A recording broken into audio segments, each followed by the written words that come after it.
Chapter 1, Charge Transfer and Coulomb's Law. This chapter is broken up into two pieces.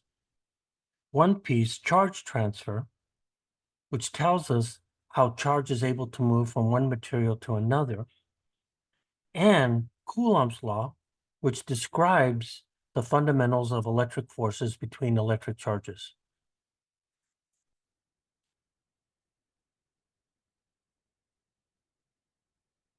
Fact.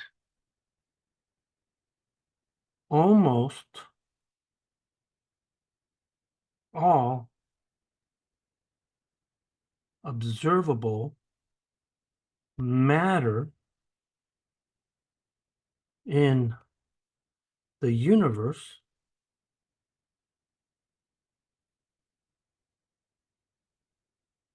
comes from electrons,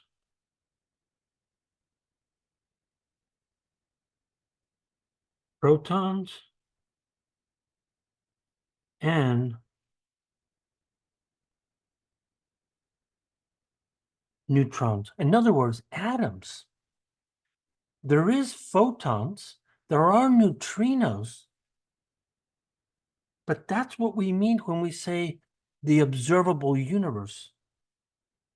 However,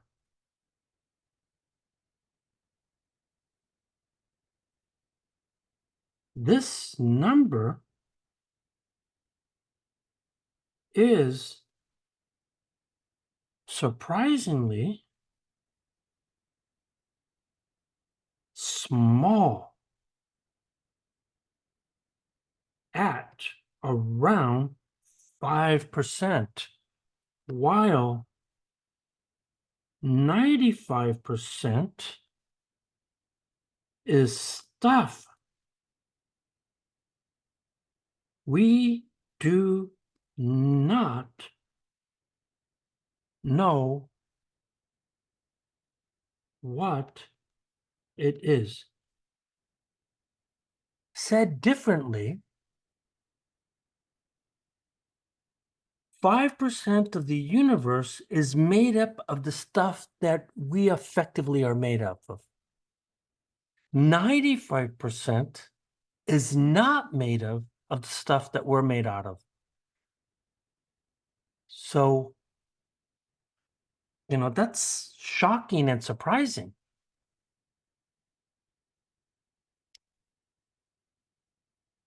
The fundamental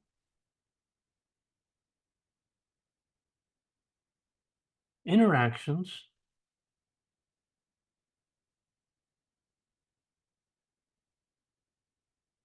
that describe the observable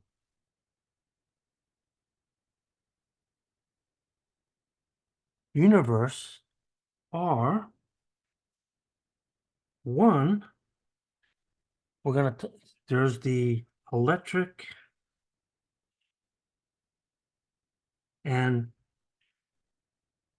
magnetic forces, which is what this course is about, of course. Two, there's something called the strong nuclear force. The strong nuclear force binds protons and neutrons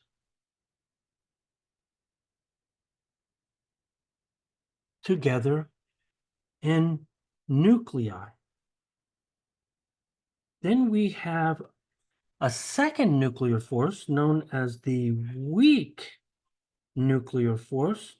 And what this does is it causes decays of nucleons.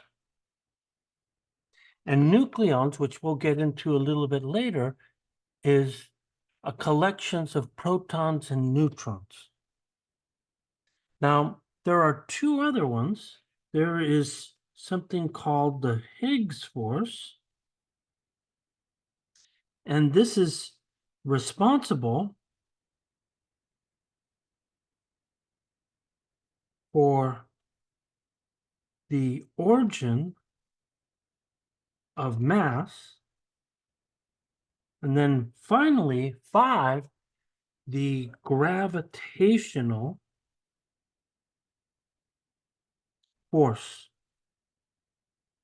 which needs no introduction.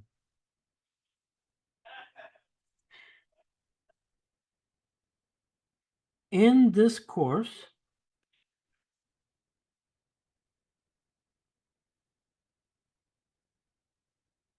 we focus on electric, magnetic, and at the end, we're going to look at electromagnetic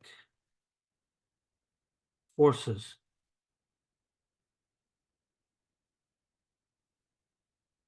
And what we're going to see here is that the electric force is what binds atoms and binds at nuclei and electrons together to form atoms/molecules. However, knowledge of the strong force which holds the nucleus inside, that holds the nucleons inside the nucleus is also important. So we want to discuss that a bit as well, because it helps this course here. So that's what we're going to be focusing on. So what I'm going to do here is make an elementary comparison. So I want to compare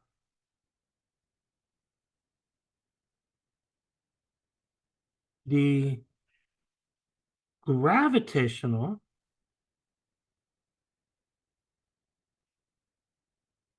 and electric forces.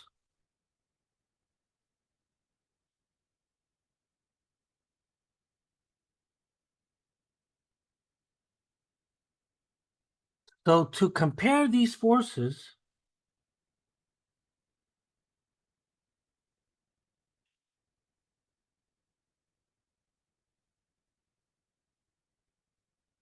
I will go through several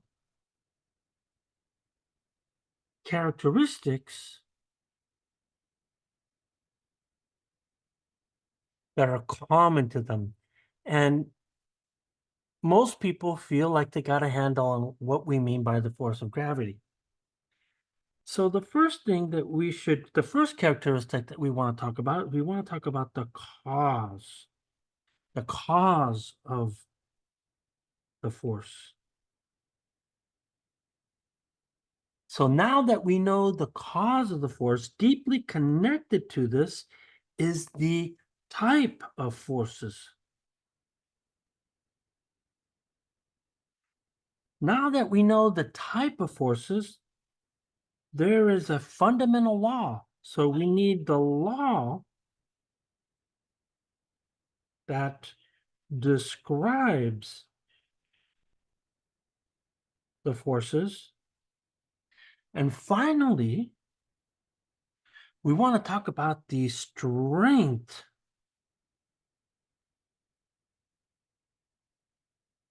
constant of each of these forces, because it's very telling what it does here. So let's start off with gravitational forces.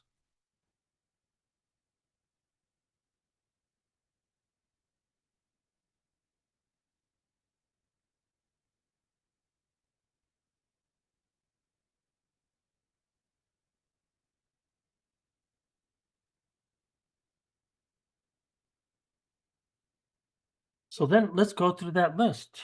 So the first thing that I'll do is, what is the cause of gravitation?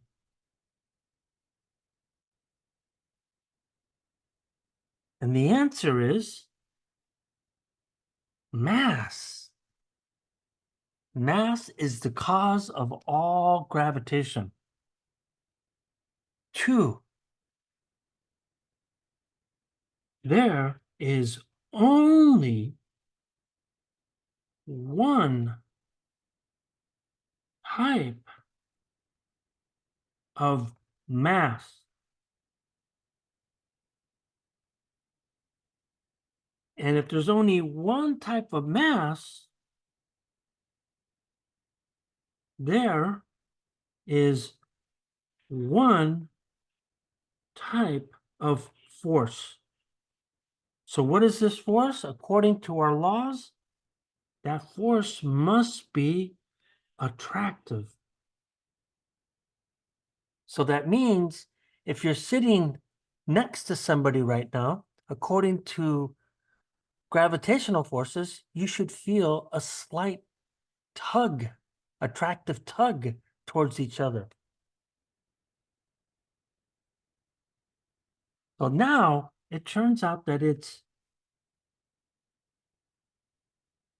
Newton's universal law of gravitation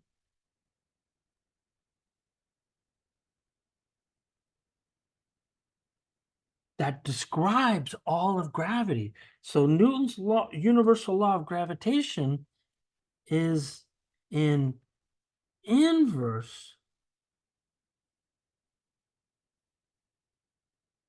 square law. So if I was to write what this is here, is that we have it turns out that this gravitational force, which we'll call Fg, there's a strength constant called big G. But the important thing here is that it's the product of the masses between two objects divided by the distance between their center of masses. So this is typically written as G m1 m2 r squared. This is Newton's universal law of gravitation. So there's some very important details that was derived by this law. And it really says, because this is an inverse square law here, this means that this is proportional to r squared. That's what we mean by an inverse square law. So if masses are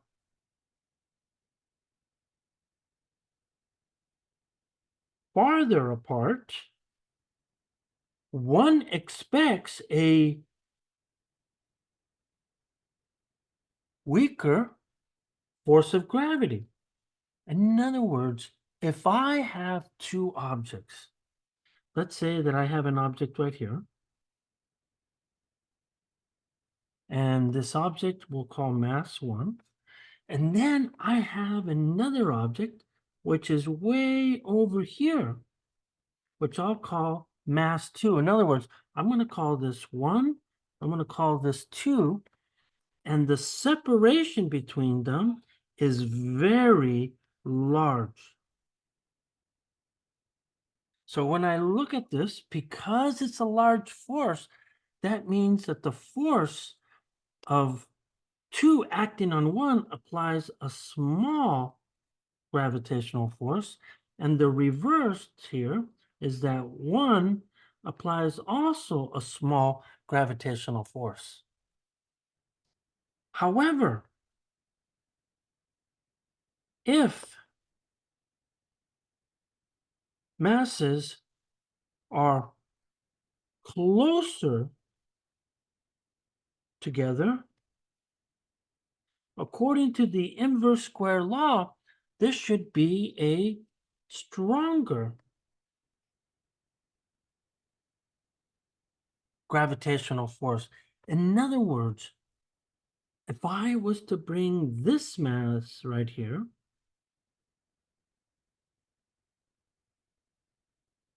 and I compare it to this mass right here, and you could clearly see that it's closer, then we would expect that because this distance now is smaller, that the gravitational force will be larger. In other words, there's going to be an attractive, there's going to be an attractive force from two acting on one, which will give me a large gravitational attraction, whereas two will experience a large gravitational attraction as well. So that deals with those two, the inverse square law part. The last thing that we want to talk about is the gravitational strength constant.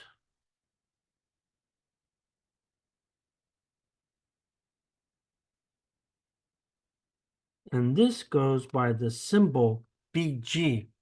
So the gravitational strength constant is a very small number. This hints that gravity is a weak force.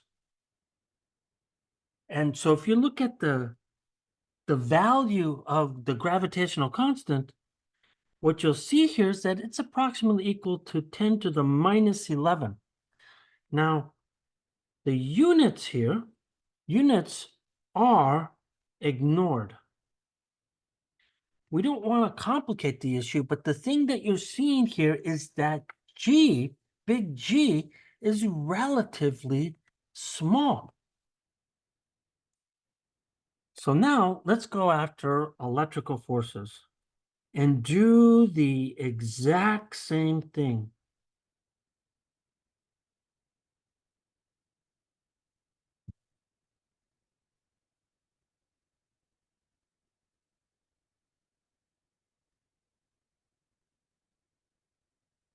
So here we go. We're going to go through the same process. What's the cause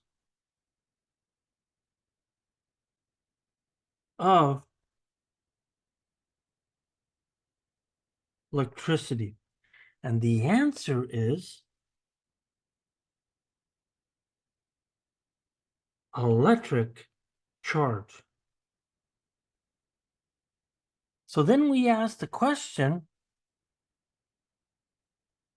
is that, and wait a minute, so we look at electric charge, what we see here is that there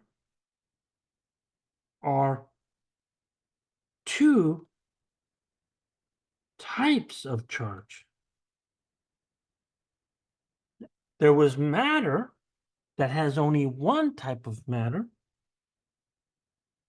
But here, what we're seeing here is that if we have a positive charge, this is typically labeled as plus E, and this positive charge is this of a proton charge. So if we see a positive charge, you should think about a proton charge. So in other words, if I look at this thing, if I have a single proton, that means it has a plus charge. However, if we have a negative charge, this is typically written as minus E, and this is the electron charge. So if I move this over a little bit, we're going to see that this charge is then a single unit of negative charge. So in other words, this is the charge of a proton. This is the charge of an electron. So now we go to the next piece here. So the next piece then says,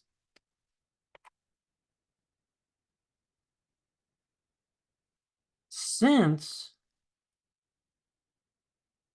there are two types of charges,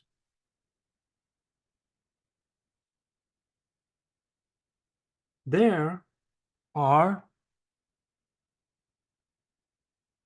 two types of electric forces. In other words, they are called attractive and repulsive forces. So in other words, if I have an attractive force, that means in this situation that opposites attract.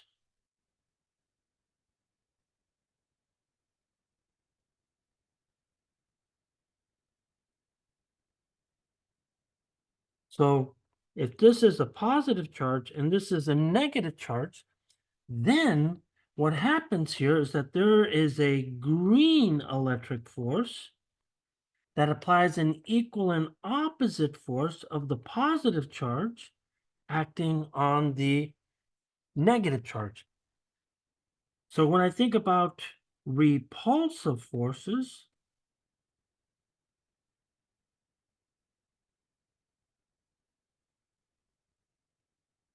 we find here is that there are two types of repulsive forces. So if I label this 1 and this 2, then these guys have opposite Coulomb forces.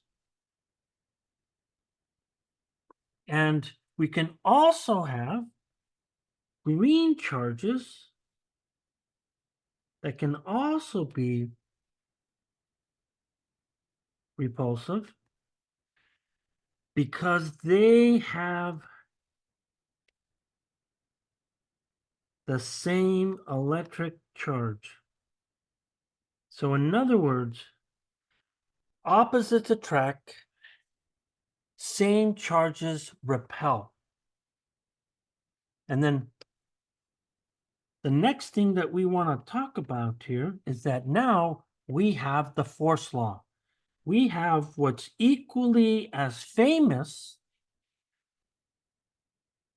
as Newton's universal law is Coulomb's law, is also an inverse square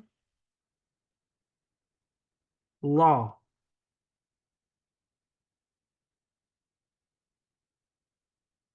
So if I look at the electric force, which is also the Coulomb force, this will then have a strength constant K. Then I have charge 1 times charge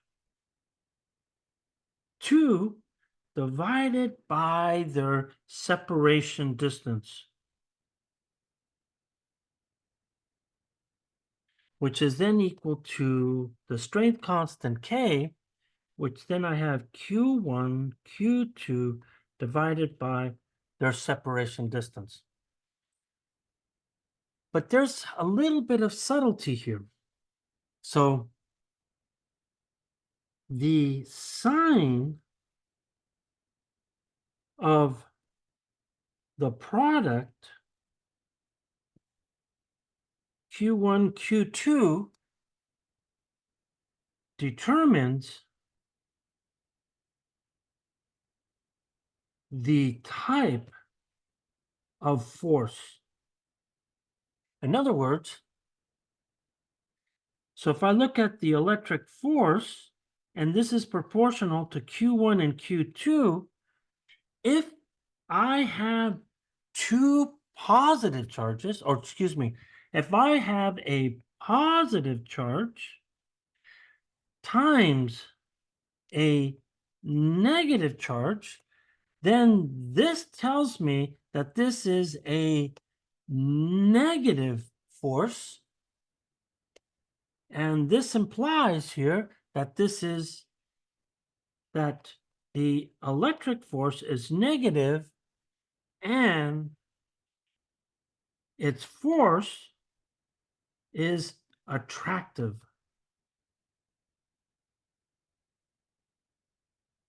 On the other hand, if the electric force was proportional to a positive charge or two negative charges, this quantity here is a positive quantity. So this implies that the electric force is greater than zero and its force is repulsive. That's what the charges tell us here. So now our last thing that we want to talk about is the electrical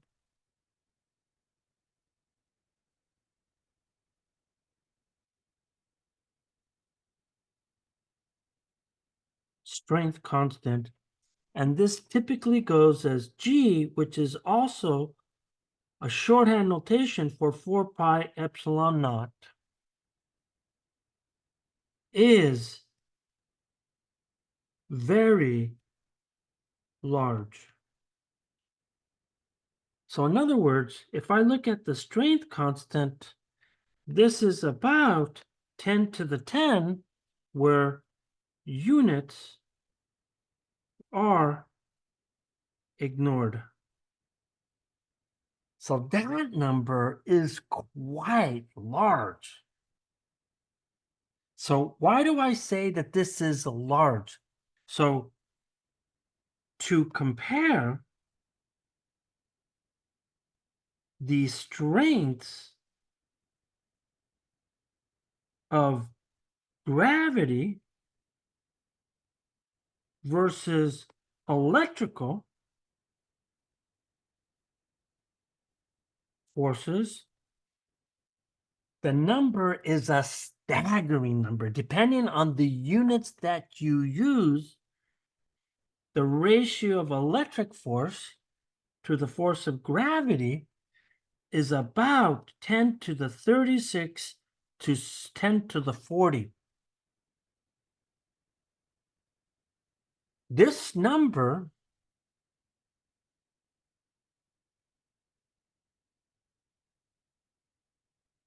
is extremely large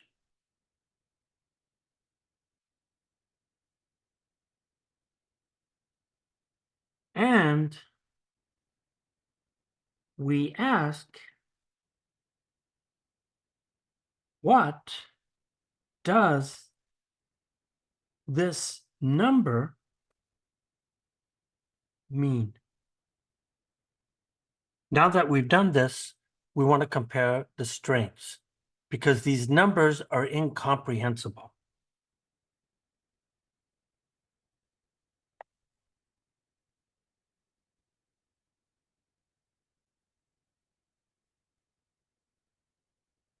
comparing the strengths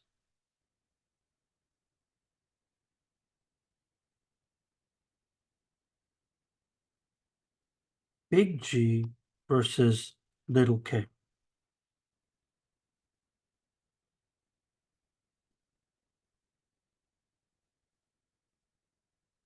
Clearly, a number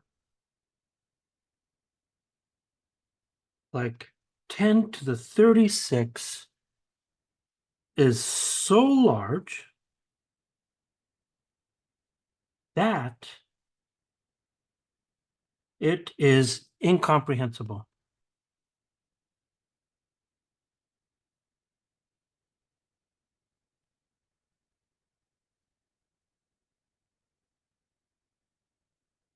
I will use analogies to hopefully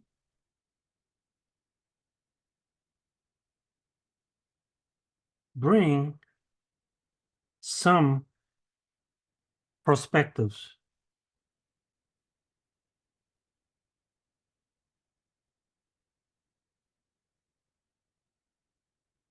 Of course, on this extreme largeness.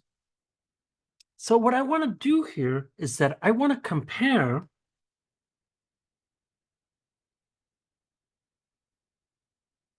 the electrical repulsion and gravitational attraction between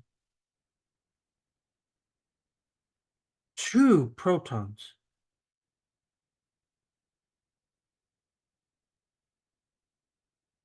So without any calculations, what we're really looking at is that we're looking at this ratio. So what do I mean by this ratio here? It really tells us that the electric force and the force of gravity, that the minimum value is 10 to the 36. In other words, I can view this as the electric force being 10 to the 36 times stronger than the force of gravity.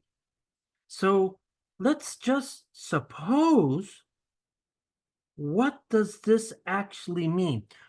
One way to think about it, which is not correct, is that we could say that the force of gravity in effect is 1 newtons, and the electrical repulsion in this case would be 10 to the 36 newtons. So because this number is so large, I want to try to bring some perspective to this. So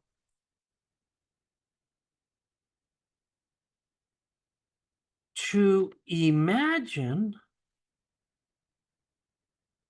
you know, the largeness of this ratio,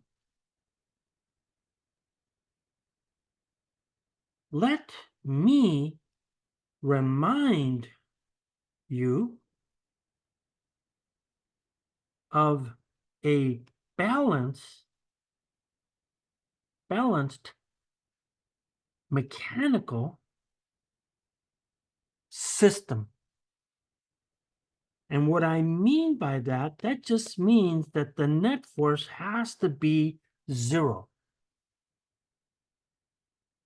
As an example,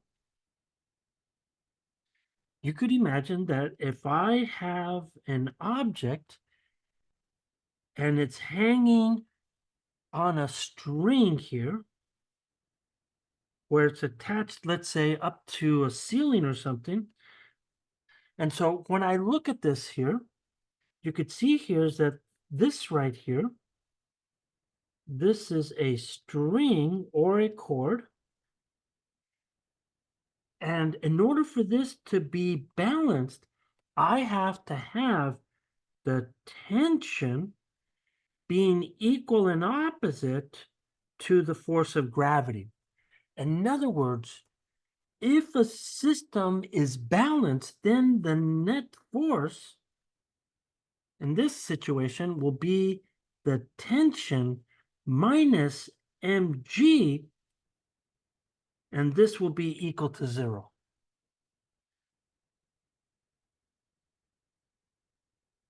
So now,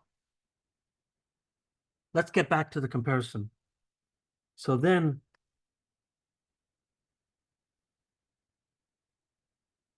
back to our comparison.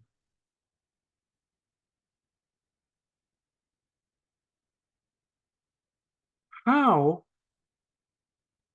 many Earth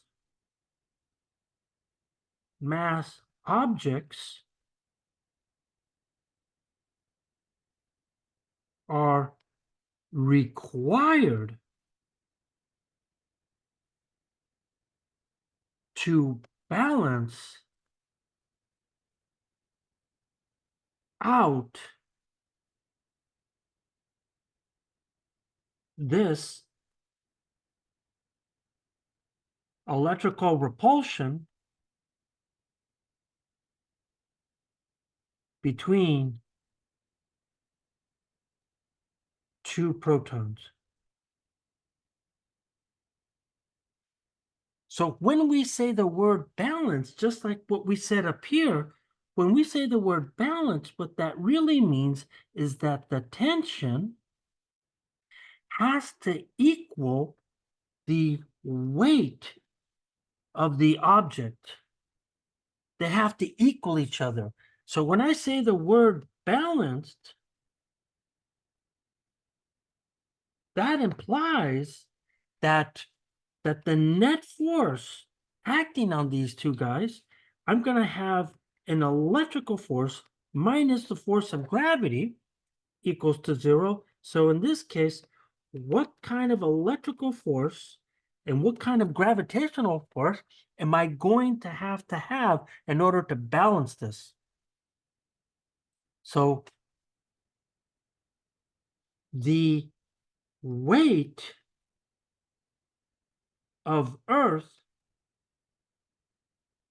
is mg of Earth equals 6 times 10 to the 25 newtons, which I will approximate to 10 to the 26 newtons. So if we say that the electrical force is 10 to the 36 times larger than the force of gravity, then this really, according to our argument, this would be 10 to the 36 newtons. But if I compare this to the weight of the Earth, this is the same as 10 to the 10 times the quantity 10 to the 26 newtons. In other words, this is really 10 to the 10 weights of Earth in order to balance this electrical force. So that's just a manipulation of exponents. But let's try to put this into picture. Again, what does this mean? In order to balance out the system, one needs 10 billion Earth masses stacked on top of one another to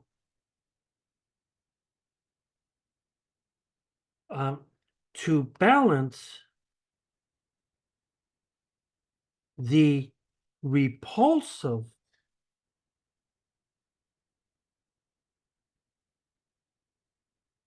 electrical force of two protons.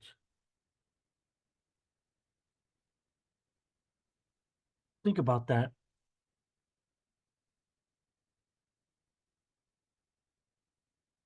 Wow. If you want to balance the electrical repulsion between two protons, you have to stack 10 to the 10 billion Earth masses stacked on top of each other to balance that force. This is unbelievable, but it's correct. So if I was to attempt at a picture, I could imagine that I have a surface,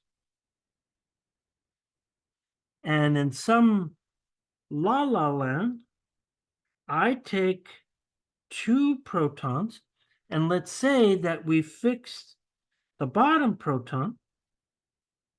So that means I have a positive charge on these. And what I am seeing here is that there is an electrical force that's equal to 10 to the 36 newtons.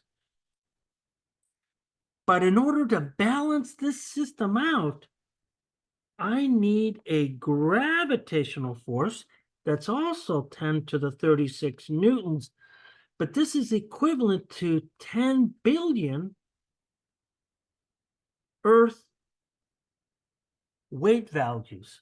In other words, I would take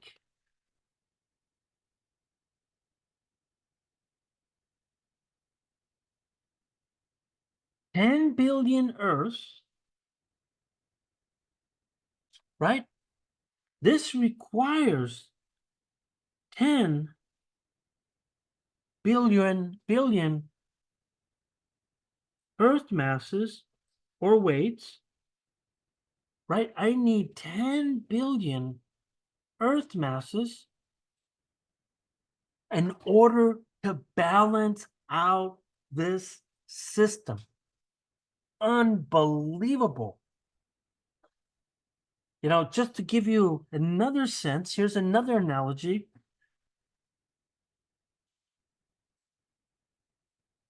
Another comparison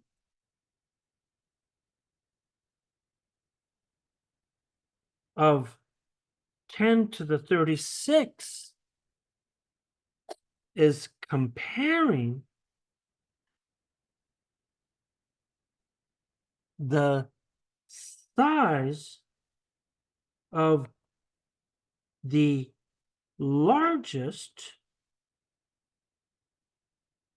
object, and the largest object that we know of is the universe, to one of the smallest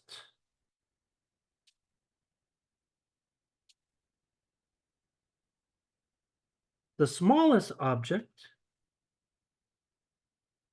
It's one of the smallest, but it's not the smallest. It's the atom.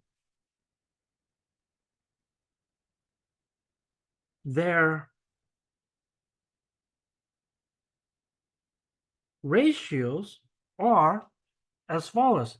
So if I take the largest object that we know of, which is the universe, and we take the smallest one, or one of the smallest, then we're talking about the size of the universe